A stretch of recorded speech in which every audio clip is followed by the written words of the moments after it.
télévision Futurs Médias mbokk yi ñoo ngi leen di nuyu bu baax a baax di rafetlu ni ngeen àndee ak ñun fas yéene ànd ak yéen ci xibaaru timis yi la ca gën a fës njëgu dund gi ak dogal bi ci ministère du commerce jël jëm ci lu nekk mu wax la muy jar commerçant yi ko fas yéene jëfe daañu teg ay daan ci seen ndodd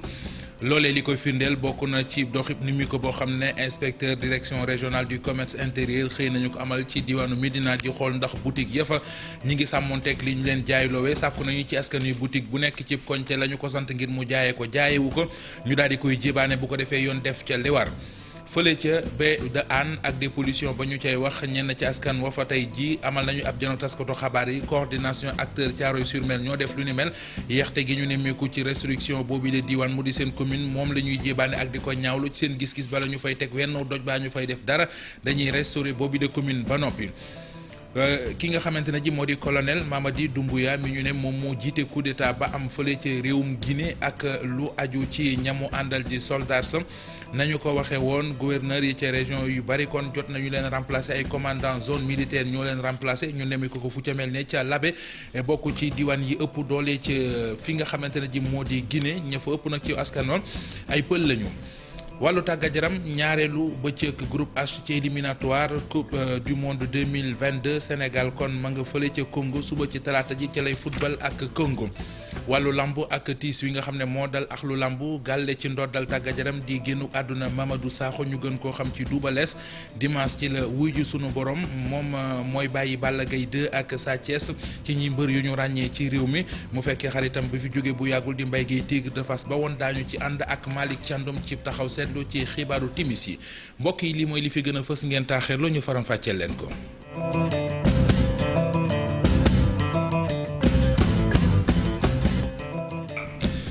nuyu leen dellu rafet land bi ak télévision Futurs Médias ni ñu ko junjëwoon ci bopp bi la ñuy duggee ak yéen ci yàq léegi doore xibaar yi ak lu ñeel dogal bi nga xam ne ministère du commerce jël na ko jëm ci njëgu dund gi lu ca nekk mbox lañ ko war a jaayee tey jile am na ay inspecteur yu direction régionale commerce intérieur yu xëy kon sol seenu dal dugg dëkk bi am na ca ñu demoon Médina xooli ndax borom boutique ya fa lañ leen sant ngir ñu jaayee ko ña nga koy jaayee sant sàkku nañu ci askan wi képp koo xam ne gis nga borom boutique bopp ma ngay xëtt njëg yi ñu santaane ngir ñu jaay ko nga jébaane ko bu ko defee yoon teg ci moom ay daan ba fara ñi ngi lañu ci yàndal ci loxo mu yor këyit bi nga xam ne ci lañu def njëg yu bees yi nga xam ne ministère bu yor wàllu njënd mi ak njaay mi moo ko amal ñi nga xam ne ñooy ay ndawam wër nag bitig yi nekk fii ci diwaanu Médina ngir xool ndax ñu ngi respecté dogal yi ñu jël. dañu xëyoon di xool ba xam mesures yi nga xam ne moom lañ jël te ministre du commerce jël ko ci instruction président de la république ba xam ñi ngi koy appliquer bi ñu demee ci terrain bi c'est vrai que fi ñu jaar yëpp amul trop problème yooyu taf nañu prix yi. bu ñenn ñi nangoo ñi ci des dafa mel ni nanguwuñ bu baax ñooñu nag ay daan yu métti dina dal seen kaw. non baax na non man nag mënu maa wax ji télé de. non incha allah. daal incha allah. riz yi boo ko gisee mooy riz brisé non parfumé bi donc 300 francs la léegi litre diwlin bi moom ñu ngi ko indi ci 1200 francs boo jëlee niinal bi moom la ñuy wax dosette bi boobu 350 lay jar léegi nga jël suukar bu mokk bi moom 600 francs lay jar kilo bi. bon fi ñu jaaragum bon nee nañ ñu ngi koy respecté ci seen wax mais ñun loolu doyuñu. sunu équipe yi ñu ngi ci terrain bi donc convoqué leen ñu war bu ngoonee ñu wuy si suñu ñëwee dañ leen defar procès verbal defal leen amende ñu fay action publique bi étel. direction du commerce mu ngi woo askan wi ñuy faral di boole. waaw maa ngi wax population bi aussi que lii état bi def ñoom la ko defal donc ñoom it dañ cee war a jàpp te pour ñu jàpp ci aussi il faut ñi service de contrôle yi di contrôler njëg yi ñoom ñooy premier contrôleur ne leen bu ñu nekkee seen gox su amee problème mën nañuy woo. lu toll ci 47 milliards état bi daal di koy bàyyi fexe nag ba jàppale askan wi njëg yi bañ a yéeg direction régionale bu commerce intérieur ne dina def suivi bi ci terrain bi bu ko defee njëg yi niñ ko bindee ñu daal di koy doxalee. ci diwaanu Touba commerçant yi fa nekk seen bëgg-bëgg moo di suukar si ñuy jëlee biti réew du ko dëggal ci réew mi nguur gi daal di koy libéraliser bu ko defee importation bi bu amee rek jafe-jafe suukar de su ko dundati ci même réew sàkku nañu it ci kilifa yi ñu bàyyi xel bu baax a baax seenub liggéey ndax concurrence bi sonal na leen lool Pape Balla Gaye. yokkute ci njëgu produit yi nga xam ne moom la askan wi di gën a jëfandikoo rawatina suukar gi nga xam ne kenn mënu koo gis ci marché bi tax na commerçant yi ci diwaanu Touba di daal di yëkkati kaddu moom mu yore kaddu ACIS di association des commerçants industriels bu Sénégal section Touba Cheikh Awa Balla Diakhaté di xamle ne li ñu bëgg mooy ñu daal di amal libéralisation marché bi su ko defee ñëpp di daal di mën di indi suukar ñu daal di moytu jafe-jafe yi nga xam ne moom la ñuy dund. bu jëlee nag jox ko kenn mu monopoliser ko te li muy produire di ko bay doyut ñu jël ci joxaat ko leneen yi ko yaa koy importer nag wax dëgg yàlla nag li wolof di wax mën nañu sut a jël fépp jël féfér da ngay yem ci li ngay produire li nga xam ne mën na ko produire nga bàyyee ko doomi réew mi ñi ci des ñu xool ba xam seen doomi réew ñu jëm ko indi bu boobaa jàpp naa ne sax prix bi muy jar depuis des années dana gën a mën a wàññeeku waaye nag bu ñu ko jëlee jox ko kenn rek mu occupé ko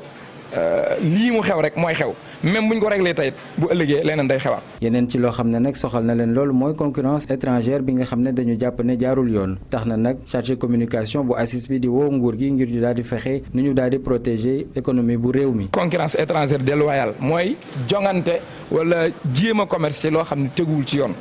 te ku ne xam na ni at yi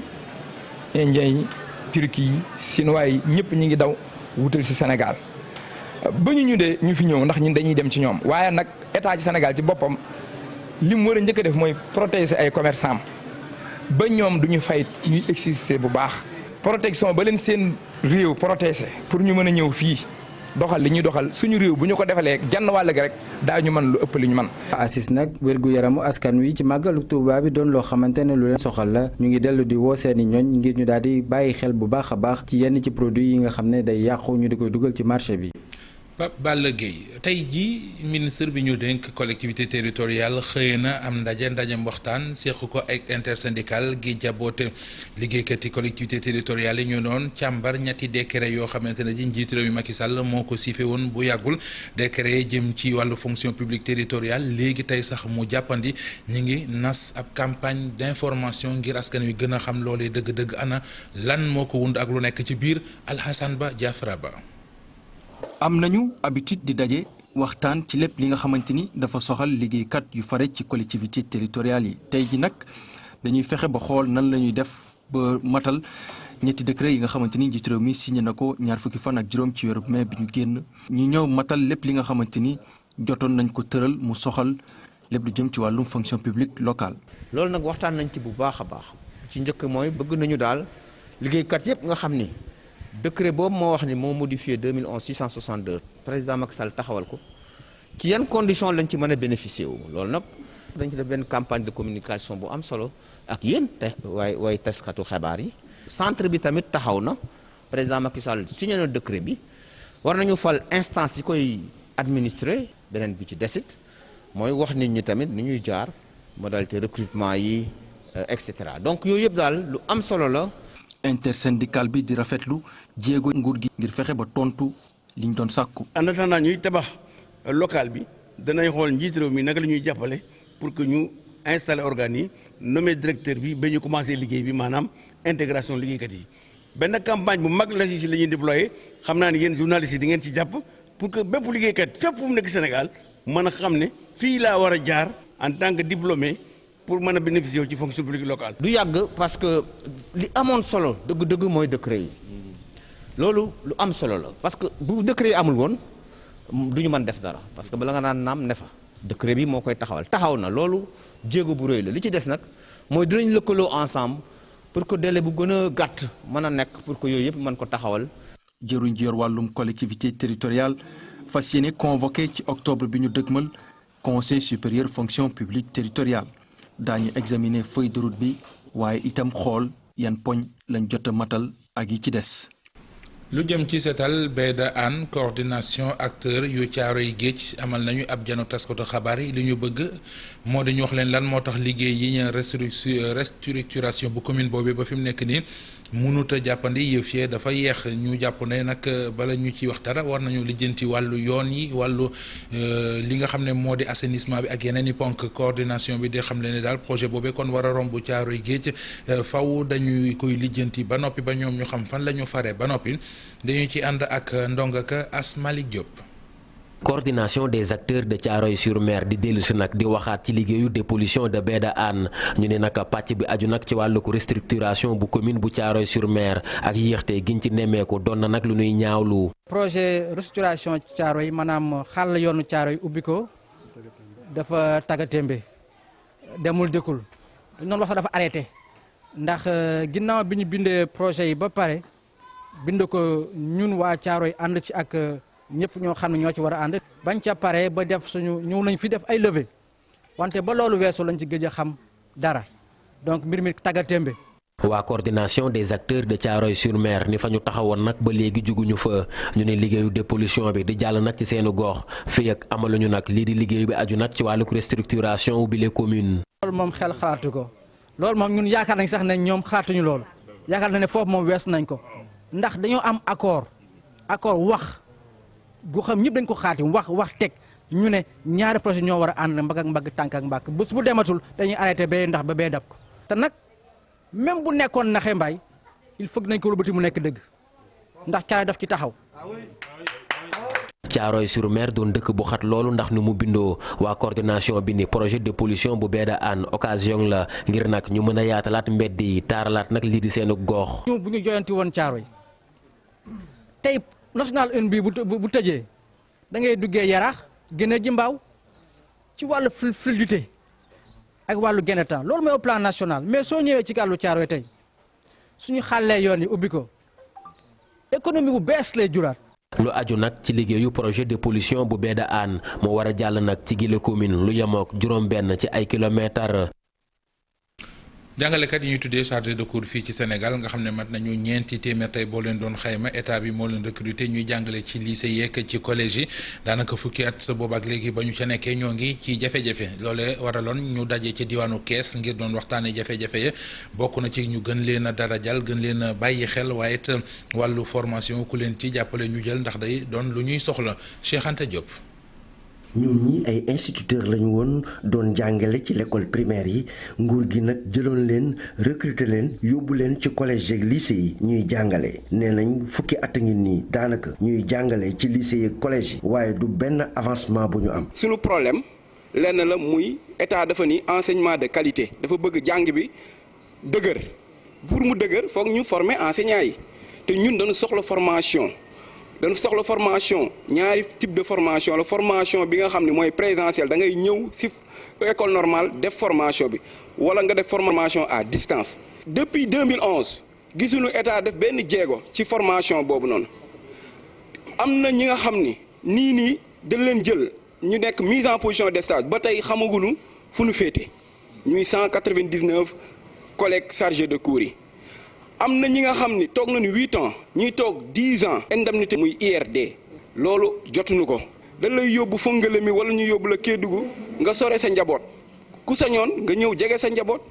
da ngay toog ay 10 ans voire même 12 ans ci àll bi 100 et quelques chargés de cours tas nañ ci réew mi yépp bépp point ñi ngi fa. secrétaire général bu coordination nationale des enseignants engagés pour un meilleur système di sakku nag ci nguur gi mu jàppale leen. ndax mënuñoo progresser ci seen carrière. ñu ciy woo ki nga xamante ne moom mooy le ministre de l'éducation Mamadou Talla pour mu jël ci ay matuwaayam. ñii ñuy duppee nag ay chargés de cours di jàngale ci lycée yi collège yi nee nañ de ñu leen saafarawul seen i mbébét de ubbiteg l'école gii di ñëw daañu bank seen i loxo.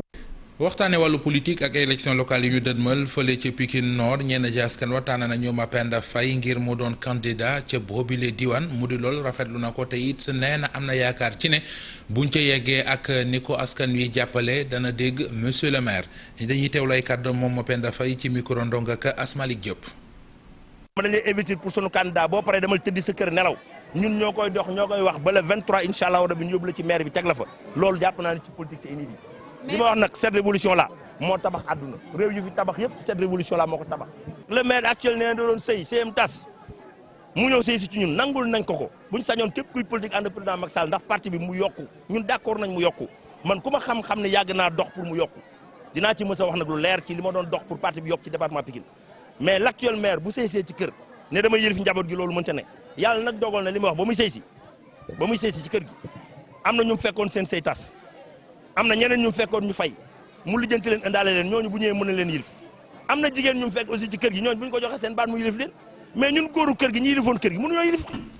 waxtaane léegi la xew ca réewum Guinée mu di coup d'état bu fa am ba colonel Mamadi Doumbouya ak ñamu àndal jël nguur ga yëkkatee fa Alpha Condé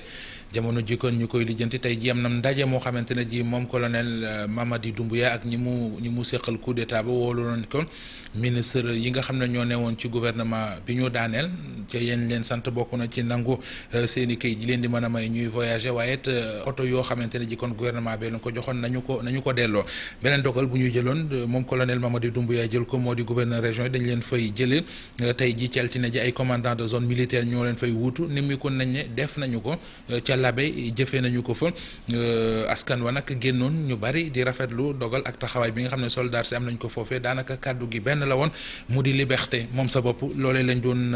yëkkati Chérif Dia ñu ànd ci ak ay image yoo xam ne mi ngi bàyyi ko ci Idrissa Bari fële ca Labé. muy Conakry ak diwaan yu bari ca Guinée Labé it dafa mel ni askan wi bëggoon nañoo am liberté. liberté boobu mu mel ni ñoom manifestants yi yaakaar na ni jot nañ ci depuis dimanche bi Alpha Condé daano ba tax na ñu joxante daje fii ci gouvernorat bi ñu installé gouverneur bu bees bi di colonel Tamba Kalas Tolo moom mi nekkit commandant bu zone militaire bu Labé. Par ce acte, j'installe par la grâce de Dieu et son nom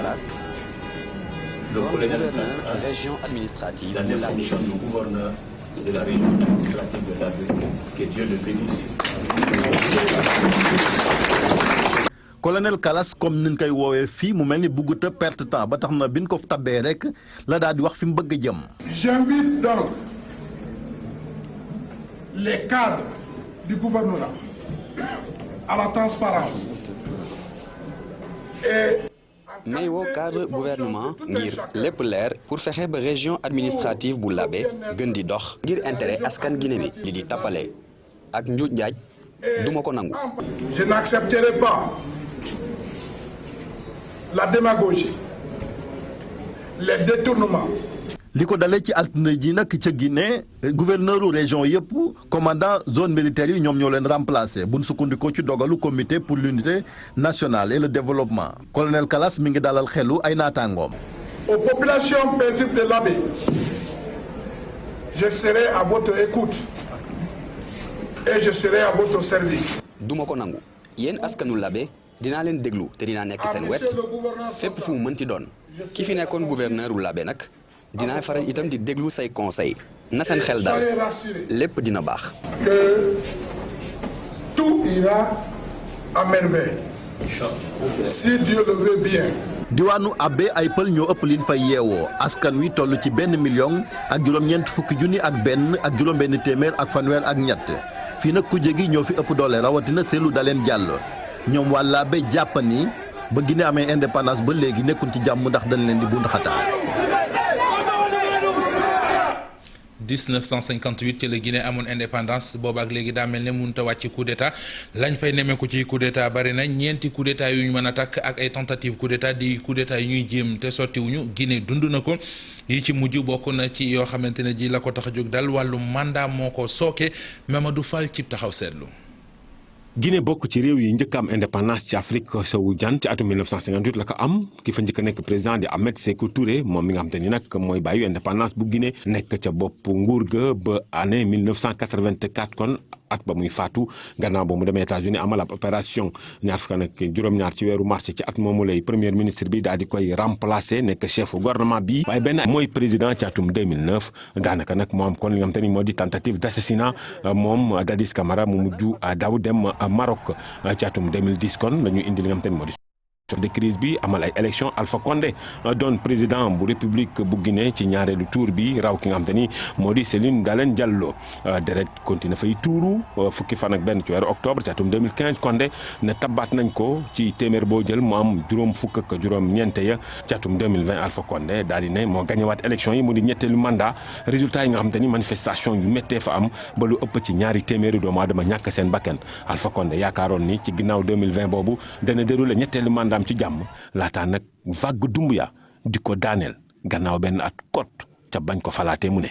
déndu ba Afrique de l'Ouest ñu fay nemmi ko ay coup d'état loolee nag tax ñu seen xam-xam màcc jëm ci wàllu kaaraange ak na muy doxee amuk njàqare ca tig-tigal boobee bokk ci ñoom professeur Bakary Sambou moom gis na ne daal lu aju ci soldat si dafa mel ne kon jaar ci coup d'état ngir tëye nguur gi ci boobu di diwaan lu leen yomb la jamono ji te loolee ci seen gi ci gis-gisam doonu lu sàmmonte ak doxalinu démocratie dañu koy déglu moom. doon président Guinée bi ñu njëkk 2010 la réewu Guinée jël ndogal réformer secteur sécurité ngir teg takk der yi ci ay conditions liggéey yu gën a baax waaye fexe tamit ba ñu génn ci politique mu mel ni objectif bu mujj bi daa mooy.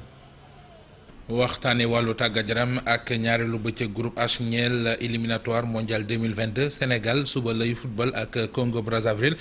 yegg nañu fa jamono ji ndam la ñuy wut. moon ci weeru mars bi weesu. voyage bi mën naa wax ni que teel nañu egsi 21 heures nañu egsi xale yi reer nañu bu ñu reeree ba pare dem tëddi tey ci suba ñu def réunion vidéo mën naa wax ni que équipe bi yëpp tout le monde est présent actuellement. ñun benn match nañu football suba incha allah nañu war a jouer suñu ñaareelu match bi di dugg ci match bi vraiment ak confiance bu rëy mais tamit ak humilité bu rëy ñëpp xam nañ ni que match yi su continent africain du ay match yoo xam ne match yu yomb la éliminatoire coupe du monde souvent ay match yu métti la mais comme ni ma ko waxee sànq rek je pense que tey am nañu vécu bi am nañu expérience bi genre match yi xam nañ ko mën nañ ko gérer. Cheikhou Kouyaté moom du bokk ci jongante bi ba tax na Aliou Cissé war a indi ay coppite ci équipe bi mu jàpp ni loolu du problème. N'oubliez pas qu'on a joué mercredi les matchs s'enchaînent. match yi dañoo tegloo mercredi la ñu joué woon jàpp naa ni faawu équipe bi am ay coppite suñu diggante Congo ku bokk ci équipe nationale bi rek war na mën jàpp ni war naa nekk titulaire yoruma rek 11 joueurs. national du Sénégal c'est pas seulement 11 joueurs. ñàkk dugal bi Boulaye Dia nekkee jamono ji ci équipe nationale doonul itam lu sonnal gaynde yi. le travail de Boulaye est très intéressant. Boulaye Dia mu ngi def lu am njëriñ ci équipe nationale bi moo ñuy indil profondeur ba tax Sadio Mané laata bi bu ñeenti waxtu jotee ci ngoon. 20h xibaar yi dina dellu siwaat ci télévision Futurs Médias ci tubaab lay doon ak Chérif Cheikh Ahmed Tidiane Diop jaa ngeen jëf mbokk yi yàlla nañu yàlla dooli jàmm ñu fanaan jàmm bu suba ak jàmm.